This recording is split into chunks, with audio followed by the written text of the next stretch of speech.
jirtu ummata biyyaa akkam jirtan hundi keessanuu dhiyaadhaa baga jiraattan taap godhaa share godhaa hundi keessanuu yeroo bareedduudha dhuftanii waan adda addaatiin isinii qaba marii adda addaa goonaa akkuma beeytanitti gaa harka keessaniin taap godhaa walii daddabarsaa yaama saayiboottan keessaniis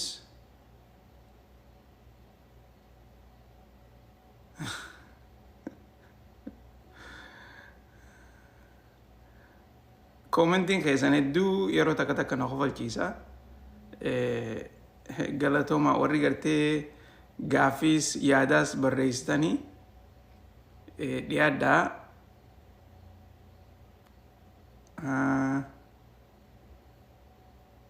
waa hedduudhaatu jira waa hedduurraa haasoyinaa gaaffii teessanis gartee mana keessatti as keessatti barreessuu biran dabrina yoo gartee yaada qabaatanis barreessaa tanaatanii jidduu taap godhaa share godhaa namni hanga kun qoftiin gartee share godhuunis qaanyiidha hundi keessanuu share godhaa hoggu 50 hoggu 100 share godhaa maaliif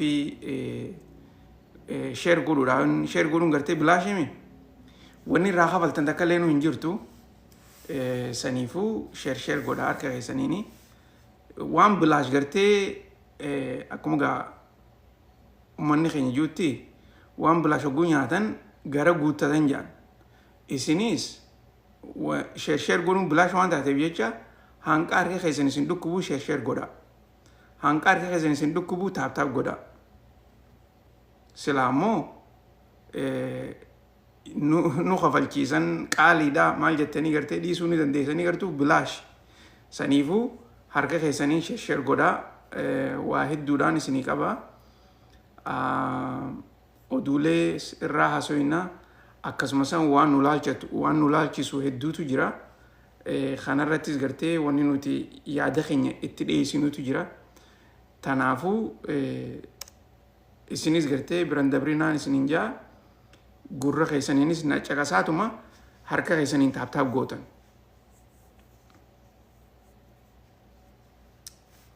okay oduulee hedduutu jira oduun tan dursoo Donald Trump du'ee jira tayyattu san guyyaa kanallee waa xiqqoo irraa dubbannee turre garuu immoo dubbiin san akka malee jabdu dhugaan isiniin jaa social meediyaan galgala kanallee jajjabaateeti irraa haasawaa jira marii addaatuu deemaa jira tiktaak gubbaarrattis X gubbaarrattis bikkuma gartee waanuma social meediyaa ta'e hundarratti jajjabeessaniiti irraa dubbachaa jiran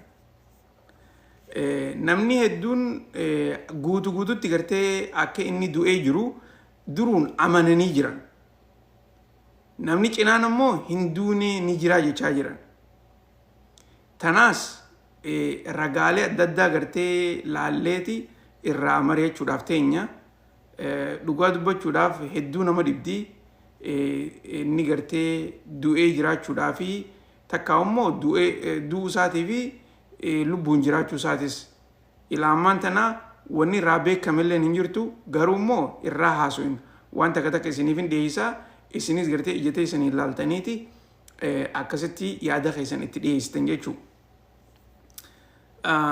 Tan itti aantu obboleettii teenya Tamiimaa footoo siidaa gartee akkuma duuba gartan kana rabbi rahmataa godhuu fi guyyaa irraan tanaa awwaalanii turanii isiidhaas waan takka irraa haasoyna tanaas gartee hin irraanfatina inumaatu keessaafuu gartee obboleeyyan keenya warri social media irra jirtan footoo siidhaatii fi maqaa siidhaa barreessuu biran dabrina haashtaagiitu jira tiktaakii gubbaarra haashtaagii san Tamiimaa kajuutu jira haashtaagii siidhaatis haashtaagii ni beeytaniimi haashtaagii san itti fayyadamaa barreessaa maqaa siidaa bira dhaabbadda footoo siidaa gartee share godhaa maxxansaa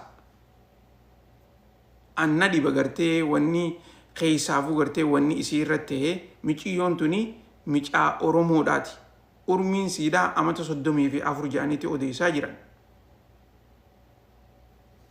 Okay? Isii irraas gartee waan takka takka ni haasoina.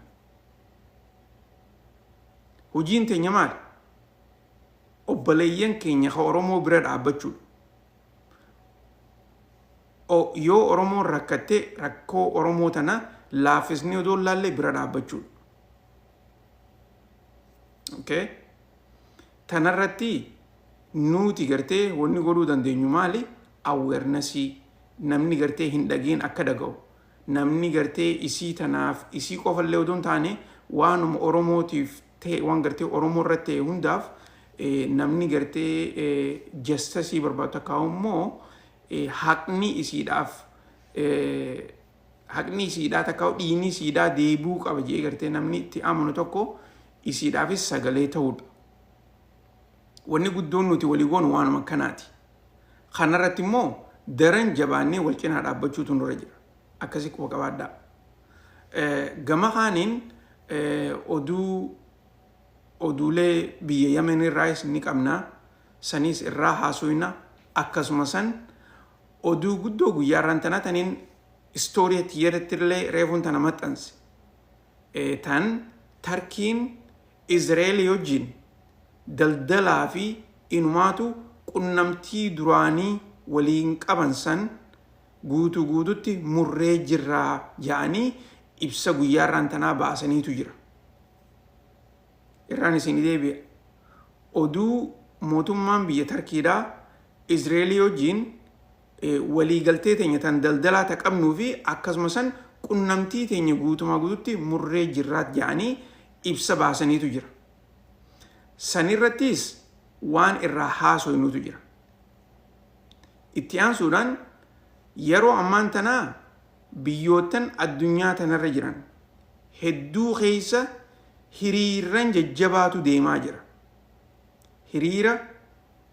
Hiriira mootummaa biyyattii isaanii garagalchu. Fakkeenyaaf biyya akka Indooneeziyaa keessatti hiriira addaatu deemaa jira. Hiriira sanis maalirraa akka ta'e maaltu deemaa jiraas irraa haasa'u teenya jechuudha.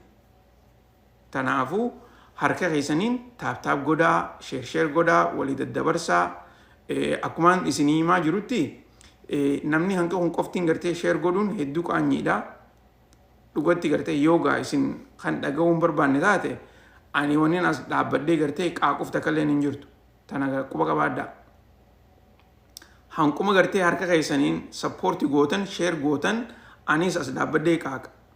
Bilaashittiin qaaqa baatiriidhaa mitan ni beektanii baatirii nyaadhu kurreentiidhaan hin hojjedhu nama saniifuu harka keessaniin taap godhaa, sheer godhaa, waan gartee godhuu qabdan isinirra jirtu godhaa. Tana gartee irra deddeebi'ee isinii himuun isin yaadachiisuun narra hin jirtu.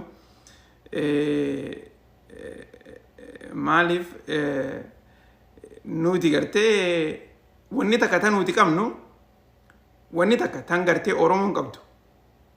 Oromoon walirra duuluu, wal arrabsuu, ka ol ka'ee jiru gabbuusuu, akkasuma san gartee kan milkaa'ee jiru abaaruu waan tana ni qabna. Akkasuma san daran ammoo sharrii walirra yaaduu, walii quudhuu dhabuu. Okay? Tana hunda keessanii qaba. Nama biraatti quwallaatina isinis ni qabdan. Warri amma gartee as na jala teessanii na daawwachaa jirtan isinis ni qabdan. Tana biran dabrina. Hamtutti isin fudhatina dhugaadhaan isinitti himu jira immoo. Dhugaa gartee dhaga'uu hin barbaaddan maaliif irra hedduun keessan sobaan guddattan, soba dhaga'uu barbaaddan, sobaan jiraachuu barbaaddan. Okay? Chaanaala kanarra wanni akkasiin jirtu. Ani yeroo dheertuun biyya Ameerikaa keessa jiraadha. Yeroo dheertuu urmiiti yeroo hedduu biyya Ameerikaa keessatti hin dabarse. Sharriin ani Itoophiyaa irraa fidadhee dhufe san na keessaa dhumtee jirti. Sharriin ani itti guddadhee biyya sana dhufe na keessaa dhumtee jirti. Bikkaan ani sharrii yaadu hin jiru. nama Oromoo waan ta'een hin gammadaaf. Oromoo waan takka yoo qabaatte daranuuti hin gammadaaf. Okay? Isinillee gartee akka akkas taataniin hawwa isiniif. Yoo akkas taatan nagayaanis rafuu dandeessanii beekaa. Laal. Qalbii takkaan rafuu ni dandeessan. Yoo nama biraa namni tokko dhugatti gartee waan addaa takka yoo argate nama saniif yoo gammadde hogguu raftullee nagayaan rafta. Maaliif riskiin teetii fi riskiin nama biraa adda adda. Wanni rabbiin sii kaa'ee gaafa si dhuftu san sii dhufti. Gaafa immoo nama biraatii dhufte nama saniif gammaduu qabda. Yoo arraan tana nama tokko hireen taatee fi namni san biyya alaa deemu taate nama saniif gammaduu qabda. Rabbiin baga nagayaan biyya san si geessi jettee tana beekuu qabdan. Wanni chaanala kana dhufuuf waan isin dhaga'uu hin dandeenye isinitti himuudhaaf. Waan isin dhaga'uu hin feene isinitti himuudhaaf. Okay? Kana keessa isiniifis barnoota akka ta'uuf. Kanaafuu warri gartee yeroo hedduu yoo namni tokko gartee waan gaarii takka argate girim isin joo akka gartee araadaan jettu girim yoo isin jee sanillee gartee faayitii godhaaf irraa dhorkaa. Baga rabbiin godheef jaa san keessa isiniifis gaariin ni dhufti. Yoo gartee hamtuu namarra yaaddan taate sharrii namarra yaaddan taate isinis wanni isin harkaa qabdan sanu isin harkaa baati. Akkasii quba qabaaddaa. Kanaafuu hoguun gartee asirra dhufee taaptaap godhaa, sheer godhaa, walii daddabarsaa yaama obboleeyyan keessan warra gartee bikka biraa jirus akka dhufanii dhageeffatan, akka dhufanii baran, akka dhufanii gartee nu wajjiin waan mareechaa jirru kanarratti hirmaatan gargaaruutu isinirra jira. Okay? Dubagaa eegaan akkana jee dura dursoo waanin footoon na duuba jirtu tana obboleettii teenya Tamiima miciyyoon tuni miciyyoo haalaan bareedduudha nama social workera taate akkasumas qalbii isiidhaatii fi waan jaalattu irratti hojjechaa ijoollee xixiqqoo gartee biyya Norway keessatti nama gargaaraa jiru. Nama gargaaraa ture. Isiin tuni inumaatu gartee akkuma keenyaatti biyya teenya keessaa rakkoo keessaa baatee biyya Norway tana deeyxee achitti jiruu siidhaa jijjiirtee social workerii taatee ijoollee xixiqqoo ijoollee gartee rakkoo adda addaa keessa jirtu. Odoo gargaara jirtuuti namtichi ifiifuu gartee karaa bahaa Yuuroopiitti irraa dhufe sababa gartee jibbaa islaamaa qabuuf isii tana bikka isiin itti hojjettu dhaqee achitti isii tana galaafate. Miciyyoon qaxaleen tun mee bareedina isiidhaa laala akkaataa isiin itti bareeddu. Urmii isii xiqqoo tanaan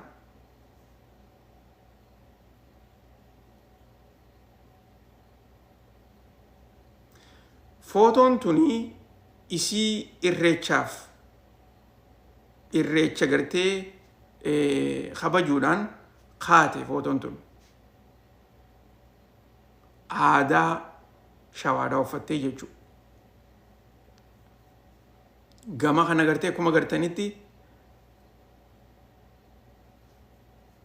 bareedina isiidhaa tanas laala. Namni isii galaafatee amantii isiidhaatiif hujii isiin hojjettu tana gartee quudhuu fi dhabeeti. Jireenya isiidhaa quudhuu fi dhabeeti isii galaafatee jechuudha. Isiin tun ammoo dhiigni isiidhaa akka lafarratti nafne akka gartee heerri biyya Norway isii dhaqqabu gaafachuudhaafiif isin hundinuu haashtaagii TikTok irra jiruutu jira. Haashtaagii san itti fayyadamtanii Justice for Tamiimaa jettanii barreessuu qabdan, viidiyoolee irraa dalaguu qabdan. Qabamee jira. Inni qabamee jira. Garuu immoo jastasiin inni gartee qabamuu inni arkachuu qabu. San ganaa hojiirra oolle. Dhugaan isiniin jaa miciyyoon tuni hojiin isiin hojjechaa jirtu akka malee nama hedduu dinqisiiftee guyyaarraan tanaa yeroo isii awwaalan yeroo gartee qabrii isiidhaa irratti namni hedduutu dhufe nama kumaatamaan lakkaa'amutu irratti hirmaate.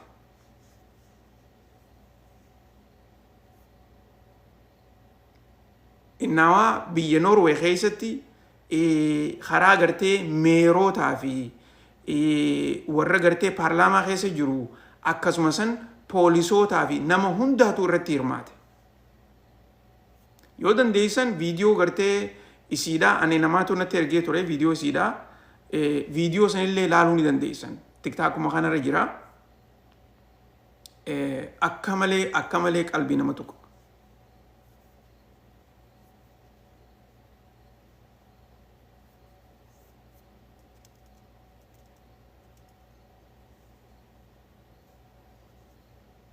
Nuti biyya alaattis ni boonya,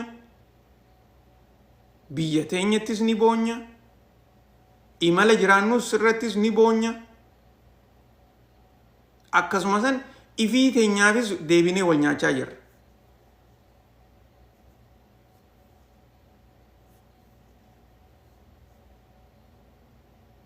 Yeroo takka hogguu laaltuu waan uummata keenya dhiiroo abaarsa qabnamoo maalii jettee gartee yeroo gaaffii if gaafattus ni jira.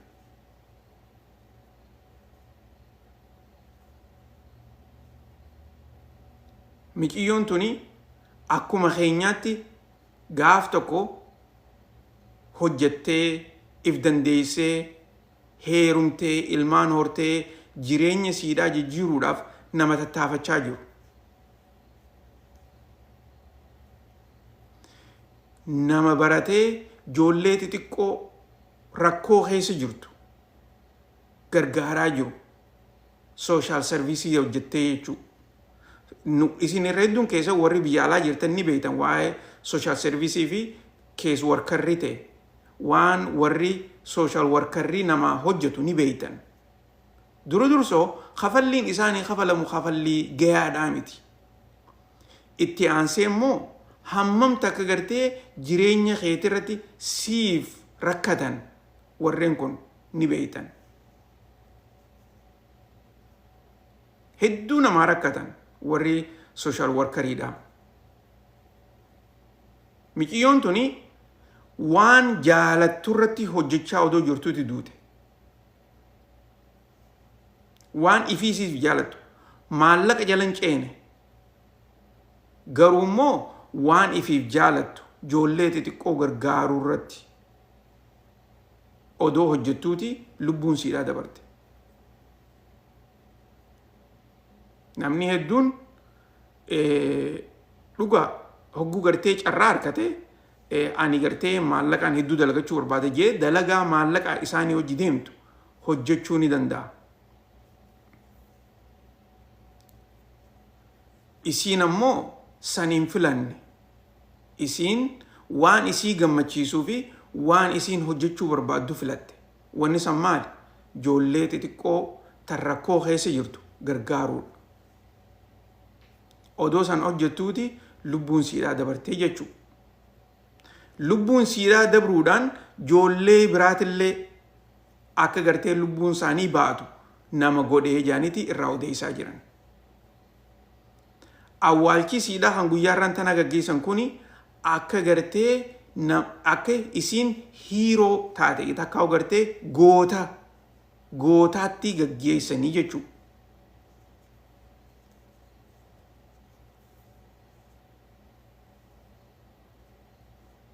Dubagaa wanni isin yaadachiisu hundi keessanuu viidiyoo awwaalcha siidhaatis yoo dandeessan asirra barbaada laalaa san sheer godhaa harka keessaniin sheer godhuu kana gartee hin irraanfatina. Maaliif hammuma isin jaalattan takka hammuma isin gartee isii tana hiiroo gootanii dhiyeessitanii mootummaan biyya Norways isiin tuni gartee namni isii ajjeese heerara dhiyaachuu qabaa jaanii isii jala isii tanaaf gartee dhiiga siidhaa deebisuudhaaf hojjetan jechuudha. Hangasuma sani haadhaa fi abbaan isiitilleen ummanni keenya ummanni Oromoo isii cinaas dhaabbatanii jiranii jaanii qalbiin isaanii nagee harkatti jechuudha. Isinii galaa wanni isinii jiru. Warri dhageessan qaceloo dhageeffadhaa. Tanaafuu hamma dandeessanitti barbaada haashtaagii isin itti fayyadama justice for Tamiimaa jaa barreessaa hammaasis warra isaaniitillee gartee akka abdiin itti horattu.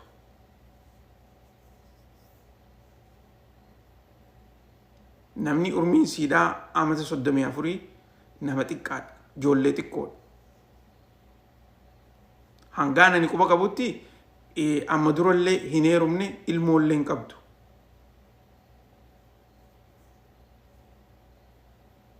Tanaafuu gartee numa hawal cinaa dhaabbachuu qabu.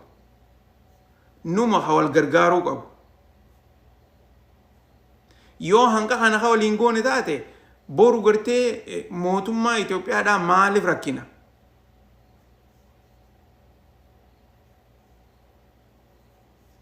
Wanni rakkinuuf takka illee hin jirtu. Dura ifii teenyaaf waan godhuu qabnu godhuutu nurra jira. Akkuma nama gartee irra deddeebi'ee miciyyoon tun silaa arraan tana isiin tun silaa Tigree taate hundi keessanuu justice for Tamiimaa jettanii barreessitan. Tana gartee hin irraanfatina. Dhugaa jirtuun isinitti hima. Silaa isiin Amaara taate justice for Tamiimaa jee warri barreessu irra hedduun keessan isinuu.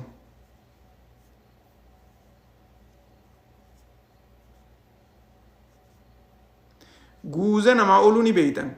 Ammoo keessan gartee dhiiga keessan ni irraanfattan. Dhiiga keessan akka gartee namni biraa godhuuf isini fakkaateetti bira dabartan. Alagaan isin hin jaalattu, alagaa isin arrabsitu, alagaa gartee isin guuza ooltaniif bilaashetti isin irraa dantaa hin qabneetitu isin ammoo bilaashetti guuza ooltaniif. Silaa uummata biraa taatee arraan tana social media kana gubbaa irratti warri gartee FYP'n keenya wanni itti guutamuun justice for abalobol jettaniiti warri barreessu dursoo isinu. Saniifuu isiidhaafis akkuma gartee amma isin himaa jiru kanatti guututti gartee godhuutu isinirra jira. Hammam takka nama isii jaalatu akka isiin qabdu. Namni isii jaalatu addunyaa guutuurra akka jiru akka qabdu. Warri isaaniitillee gartee akka gartee Oromoon akkanatti gartee nu cinaa dhaabbattee akka ja'an footoo siidaa justice jettanii barreessitanii waa hunda gartee akkuma beektan sanitti social media keessanirratti, TikTok keessanirratti, Facebook keessanirratti gadhiisutu isinirra jiraan isiniin ja'a.